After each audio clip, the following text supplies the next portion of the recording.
시작. 하나님은 영이시니 예배하는 자가 영과 진리로 예배할지니라. 아멘. 우리 오늘 9번째인데 예배입니다. 예배. 지난주에는 교회에 대해서 했는데 예배. 이스라엘 백성들이 이제 구약에서 하나님을 섬기는데 처음에는 이제 아브라함이 제단 생활을 하죠. 제단을 중심으로 하나님 앞에 제사하고, 그 다음에는 이제 출애굽에서는 이제 모세가 성막을 지어 가지고 하나님의 임재를 상징하면서 양과 이제 염소의 피를 가지고 속죄소로 나가서 하나님께 이제 사죄함 받고 계속해서 하나님의 임재를 이제 이렇게 체험하고 하나님의 또 말씀을 듣고 그럽니다. 그러다가 이제 가나안 땅에 와서 솔로몬 때 성전을 짓게 되고, 이제 성전이 하나님의 임재를 상징해서 거기서 하나님을 만나고, 나중에 바벨론 포로로 가서 이스라엘 백성들은 이제 이스라엘 백성들은 예루살렘 성전만 인정합니다. 그래서 이제 북이스라엘 남유다 이렇게 나눌 때 그리심산에서 이제 저 북이스라엘은 그렇게 했는데, 예루살렘 성으로 가다 보면 아무래도 백성들 마음이 미혹될까봐, 흔들릴까봐 그런 것이죠. 그래서 이제 따로 이제 그림산 했지만은 주님이 요한복음 4장에서 수가성 여인과의 그 대화에서 장소가 중요치 않다. 이 산에서 또는 저 산에서 하는데 어디가 맞습니까? 그럴 때 주님이 신령과 진정으로 예배하라. 이렇게 말씀하는데, 바벨론 포로 시대에는 이제 회당을 중심으로 그렇게 이제 제사를 드린 건 아니고 말씀을 배우고 자녀들을 양육하고 여러 가지 모임을 갖고 하나님의 율법을 그렇게 상고합니다.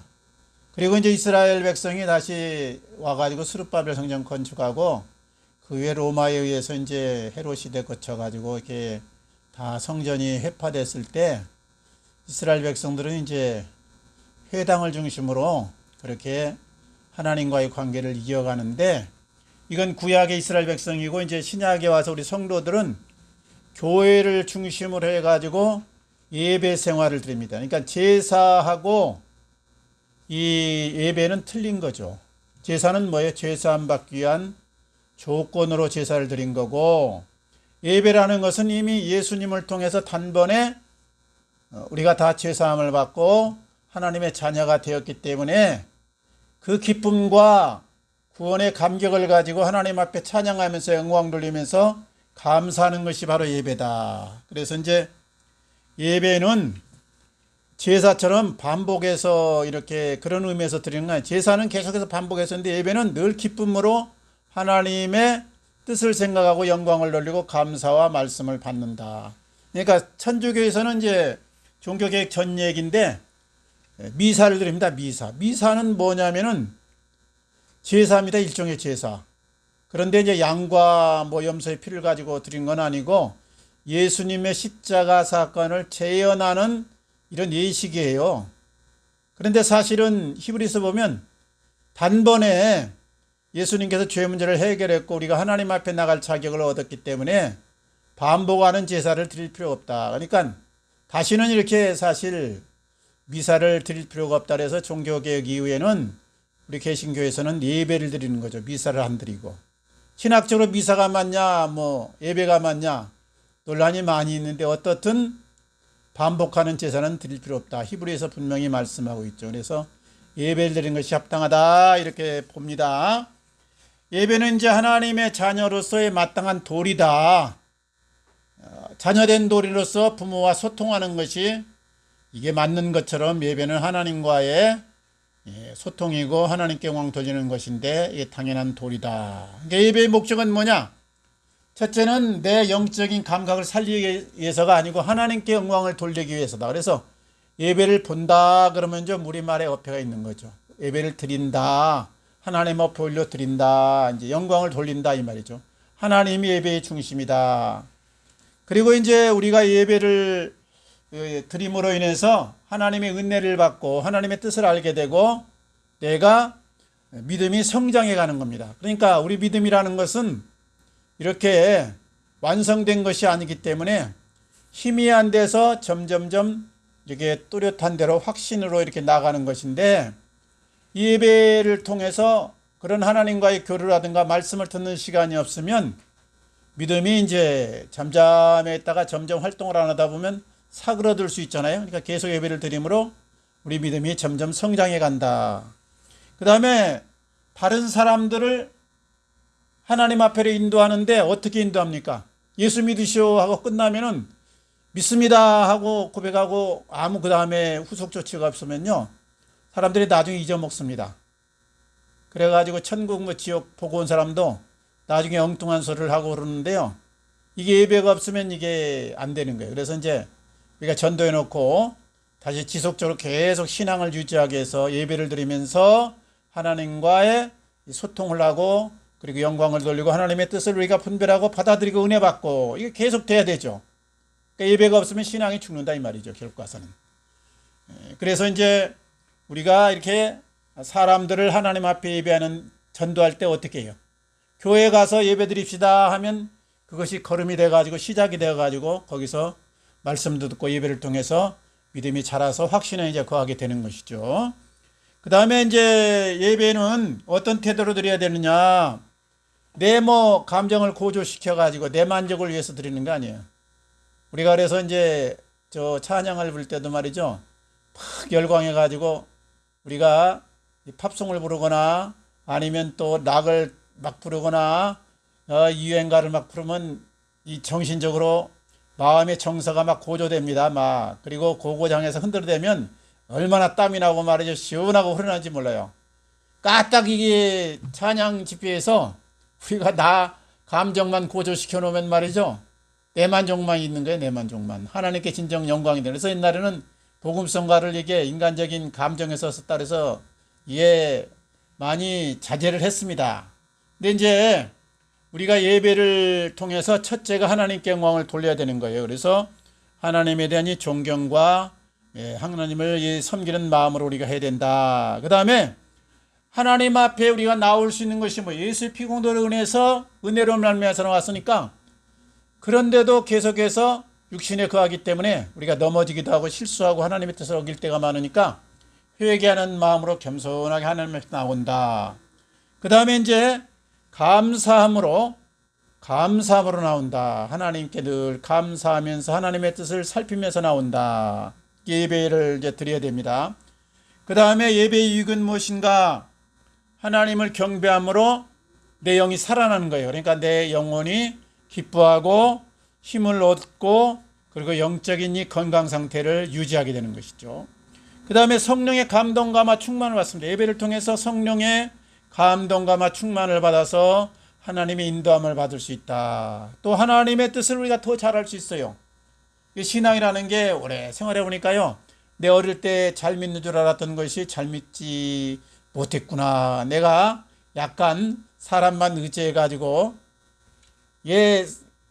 하나님과의 관계는 늘 동행하고 하나님의 뜻에 이게 초점이 맞춰야 되는데, 인간들이 가끔가다요 잘못 가르칩니다. 잘못 가르쳐. 어떤 때는 또 사기도 칩니다. 이게 신앙을 빌미로 해갖고 사기를 쳐. 자기 이들 취급하기도 하고.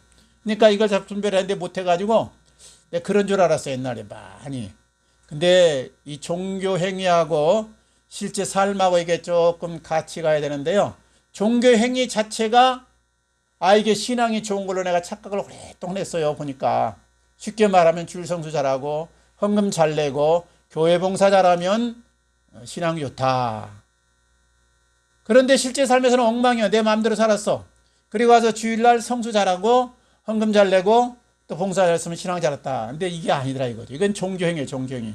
종교행위는 반드시 필요한 거지만 종교행위 자체가 신앙이 좋은 건 아니다. 영적으로 성숙한 건 아니다. 그게 뭐냐면 예수님이 바리새인 서기관들을 책망한 거예요, 이게. 그래서 종교행위는 있는데 실제 삶이 뒷받침되지 않았기 때문에. 그래서 오늘 여기 수가성 여인과의 이 대화에서 산제사를 드리라, 산제사, 영적 예배를 드리라. 로마서 12장 1절에서 산제사를 드리라 그러고서 그 2장에 가서 뭐라고 그래요? 2절에 가서 하나님의 기뻐하시고 선하시고 온전한 뜻이 무엇인지 분별하라. 요 삶이 뒷받침될 때 하나님이 기뻐하는 이 예배가 된다 이 말이죠. 그래서 삶의 예배를 이렇게 말합니다. 이제 예배의 요소는 우리가 잘 아는 대로 보통 우리 이 교회에서 묵도합시다. 그 다음에 성신앙도 갑니다. 기원합니다. 그 다음에 찬송합니다. 신앙 고백합니다. 그 다음에 이제 이렇게 말씀 듣습니다. 또 찬양대 찬양합니다. 그 다음에 헌금 있습니다. 이게 예배 요소인데요.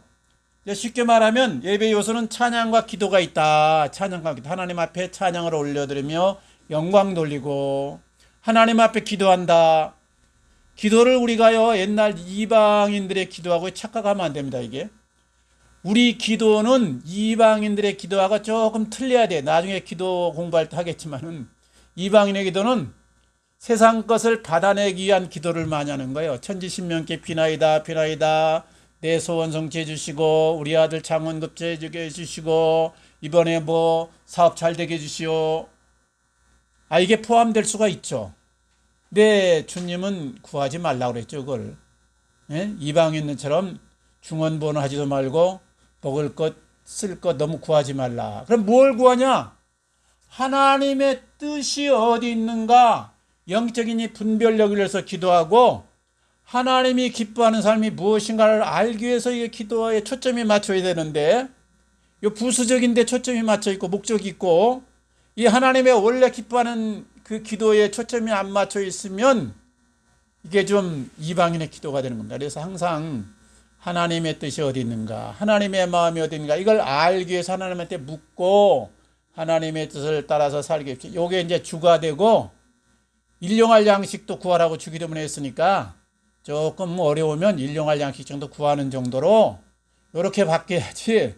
요 거꾸로 가면 큰일 납니다. 거꾸로 가면 이방인의 기도가 되는 거예요. 그러면 하나님이 안 기뻐한다 이거죠. 그러니까 그 찬양과 기도가 있다. 그 다음에 이제 감사와 헌신이 있다.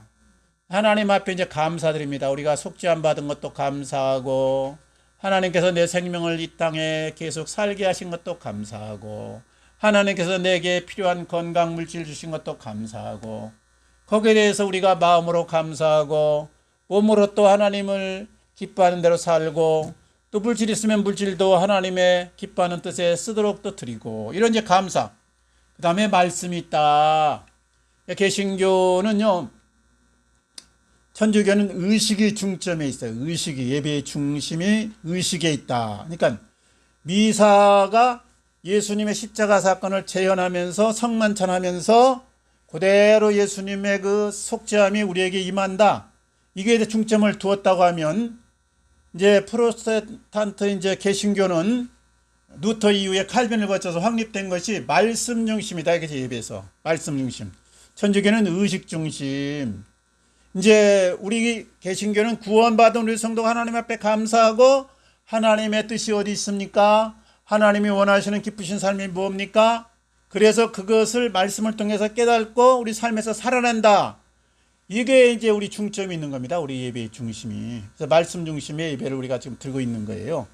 그 다음에 이제 고백과 결단이 있다. 고백은 이제 여러 가지 뭐 이 소요리 문답도 고백서고 여러 가지 사도신경도 고백서고 무슨 고백서가 수없이 많은데 우리 이제 한국교회에서 채택한 것은 사도신경이다. 사도들의 신앙 그 요약을 담은 고백서를 채택하고 있다 이거죠. 근데 이제 이 사도신경도 요즘엔 좀 천주교에서 이제 계속 하던 걸 우리가 받았기 때문에 좀 수정해야 될 필요가 있다 해서 이제 개혁을 하려는 분들이 좀 있습니다. 어쨌든 현재까지는 이제 사도신경을 중심으로 좀 신앙 고백을 하고 있고 마지막에 이제 이 예배를 통해서 우리가 얻어야 될 것은 이 말씀을 듣고 은혜 받았다. 그날 기뻤다. 말씀이 그대로 감동된다.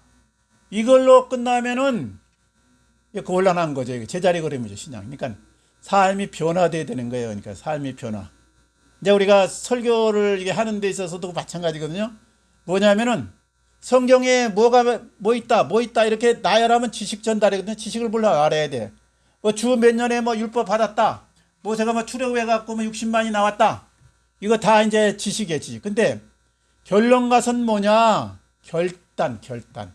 청중들이 결단해서 삶이 바뀌게 된다. 안 바뀌면 이거 설교 잘못한 거죠. 그리고 예배 잘못 드린 거지, 이게 이제. 예배를 드렸는데 똑같아, 어제 나오더니나. 그 뭐 우리 국회의원 거의 뭐 한 저 45%인가가 국회의원이 다 기독교인인데, 기독교인들 삶이 안 바뀌고 엉망인 사람 많습니다.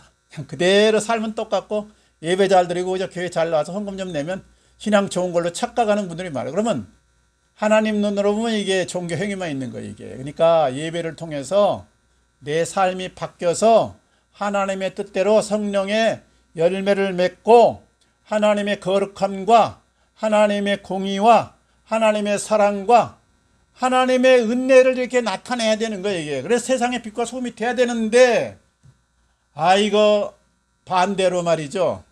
빛이 안 되고 소금이 안 되고 교회에서만 빛과 소금 되면 큰일 납니다, 이거. 세상이 변화가 안 되고, 기독교인들이 이번에 여러 가지 정치 사태를 보면서 기독교인들이 앞장서서 좋은 것도 있지만 욕먹는 부분도 많잖아요, 욕먹는 부분. 세상을 바꿔야 되는데 그냥 개인 누구를 가지고 죽일 놈이라 이렇게 묵살하면 좀 곤란한 거죠. 예? 다 불쌍한 영혼이고 하나님 앞에서 아직 깨닫지 못한 영혼이고 나름대로 여러 가지 시련과 상처 때문에 신음하는 영혼들인데 그들을 위해서 기도해야지. 그 자석은 뭐 공산당이라는 둥 말이지 가면서 하면 이게 상당히 곤란해집니다. 이게 곤란해. 그러면 이게 하나님의 뜻이 아닌 거죠. 이게 하나님의 뜻이 아닌 자기 감정이 자기 감정. 이렇게 하면 안 된다 이거죠. 예배를 들어서 내가 이렇게 결단한 데까지 나가야 된다. 이제 그 밖에 뭐 요즘에는 첨가를 또 많이 해가지고 뭐 축도도 있고 또 광고도 있고 인사도 있고 여러 가지가 있는데요.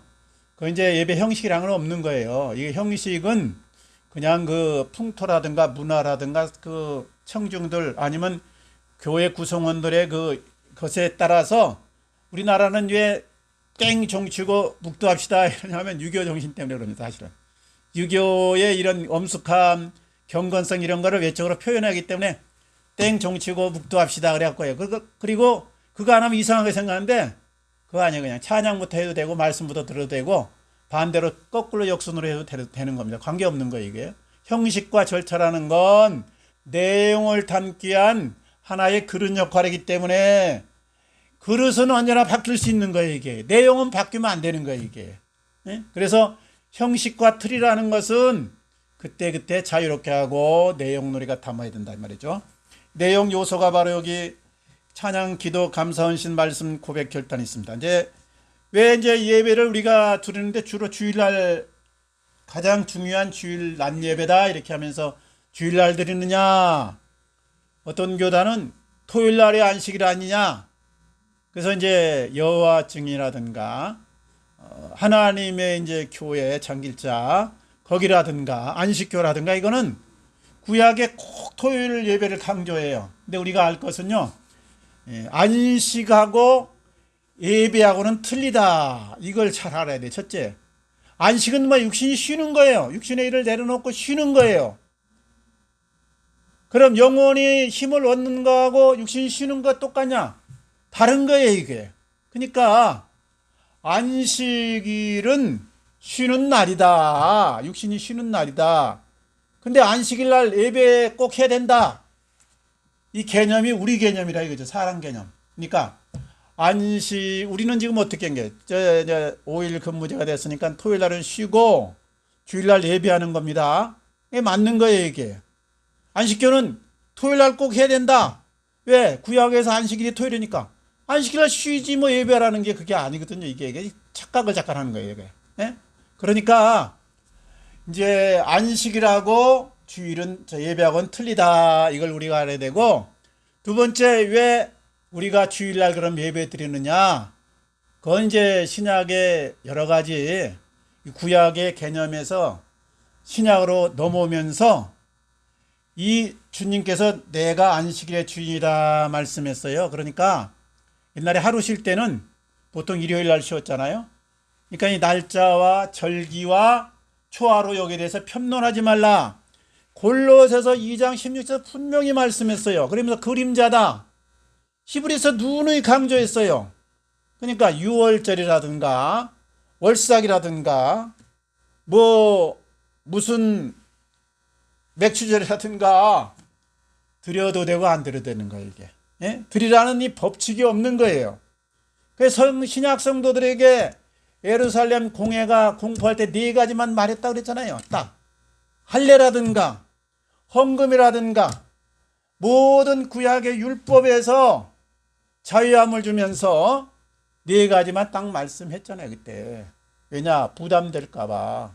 할례 행해야 된다, 11조 해야 된다, 뭐 해야 된다, 여러 가지 규례가 많아서. 근데 사도들이 이제 결론에 가서 예루살렘 공회가 그때는 총회처럼 마찬가지인데 네 가지 뭡니까? 네 가지가.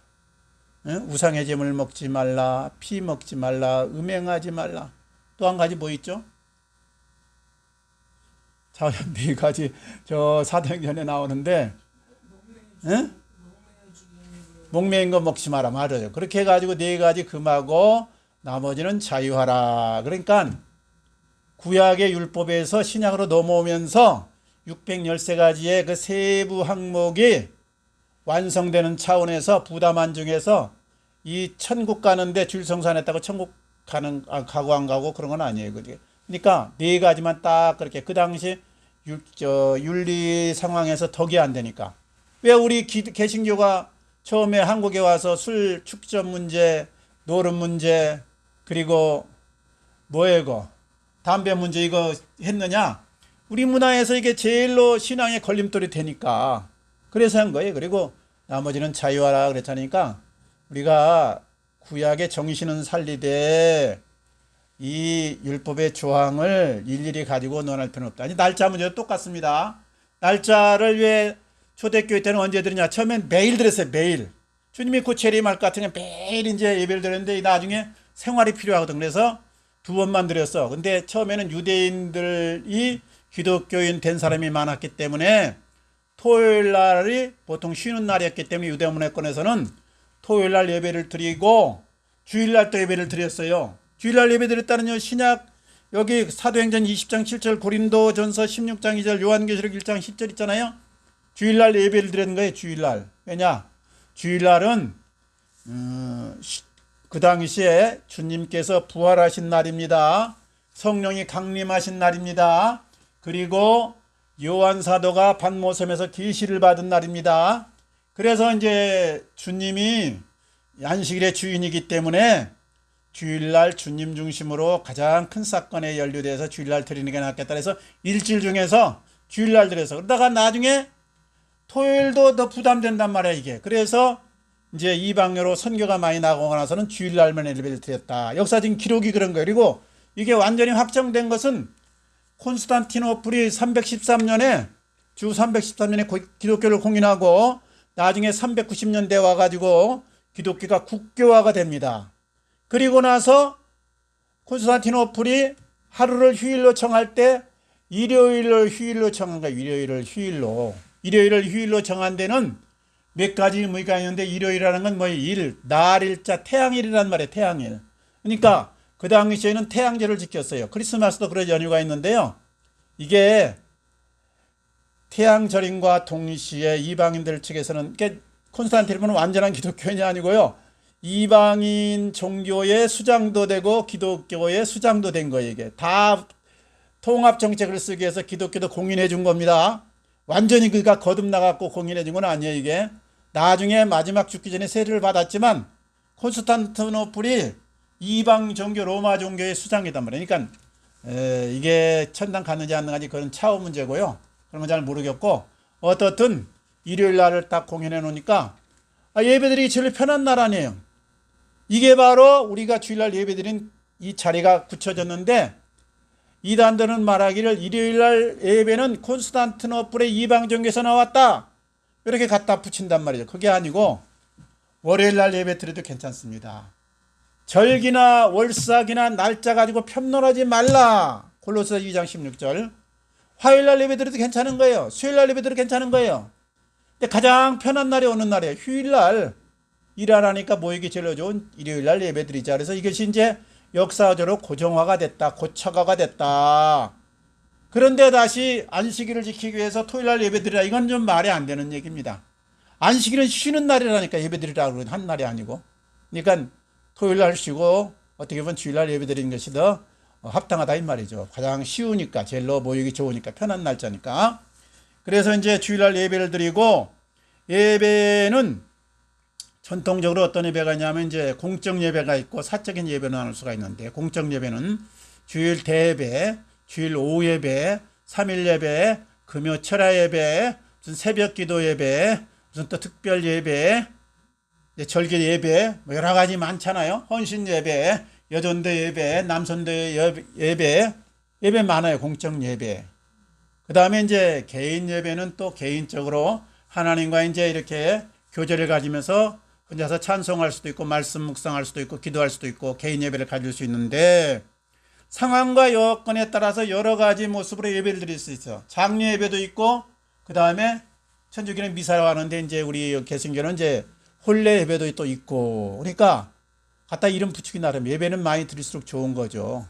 하나님과의 교제고, 하나님과의 은혜 받는 시간이고, 하나님의 뜻을 우리가 살피고 하나님께 영광 돌리는 시간이니까 예배는 많이 가져야 되니까, 그러니까 장례 예배건 무슨 예배건 다 이제 드리는데, 여기서 형식과 외형은 이게 바뀌는 거예요. 그러니까 본질은 이제 그대로 하나님께 영광 돌리면서 하나님의 뜻을 알기 위해서 드린다.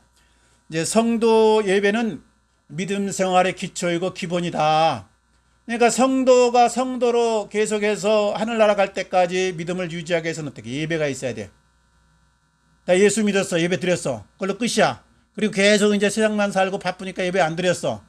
그러면은 밥을 안 먹는 몸이 점점점 시들고 건강을 잃어가고, 그 다음에 기력이 없어지는 것처럼 우리 영혼이 점점점 기력이 없어지고 힘을 잃어가서 나중에 믿음을 잃어버리게 됩니다, 이게. 그러니까 예배가 끊어지면, 한번 주일날 안 드렸다고 지옥 가는 건 아니지만, 예배가 없어지면 내 영혼이 시들고 죽게 된다. 결국은 믿음을 잃어버리게 된다, 이거죠. 그래서 예배가 참 중요합니다. 신앙의 가장 기본이 예배가 있어야 된다.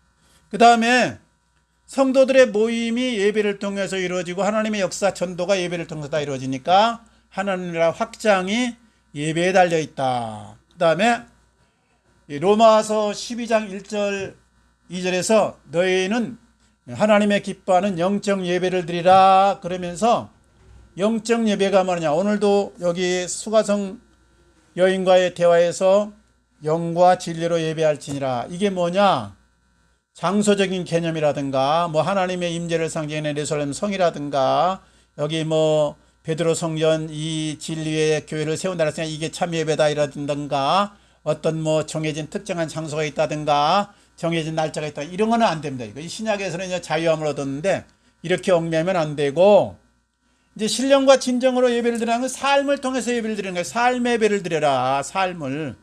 주일날 막 예배는 거창하게 은혜롭게 막 성가대, 그리고 말씀 막 은혜롭고 모든 찬양 열기가 뜨겁고 막 감동감화가 됐는데, 이게 삶은 엉망이야. 일주일간의 삶은 그냥 내 되는 대로 살았어. 그냥 엉터리로 살았어. 그리고 주일날만 와서 막 예배 열심히 드렸어. 주일날 안 빠졌어. 기도 열심히 했어. 하나님이 받겠어요, 안 받겠어요? 안 받는 거예요, 안 받는 거예요. 하나님은 웅장하다고 오케스트라 동원했다고 뭐 찬양 받고 안 받고 게 아니고, 하나님은 뭐 헌금 많이 냈다고 뭐 기뻐하고 안 받게, 그거 아닙니다.